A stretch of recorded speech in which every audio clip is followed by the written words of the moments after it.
তাই না? আমি যদি এখন ভোট চাইতাম আর আপনারা দাঁড়িয়ে থাকতেন, আমি আপনাদেরকে কিছুই বলতাম না।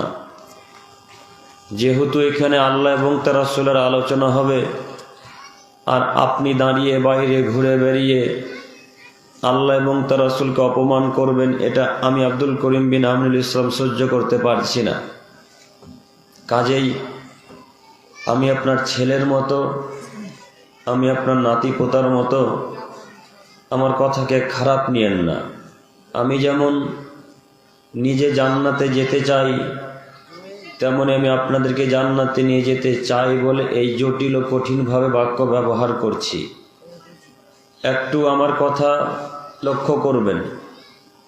সম্মানিত দিনী ভাই, আপনাদের উদ্দেশ্যে বলি, সন্ধ্যা থেকে এখন পর্যন্ত মেলাতে ঘুরছেন, এখনো মেলা ঘুরে মন শান্তি হয়নি?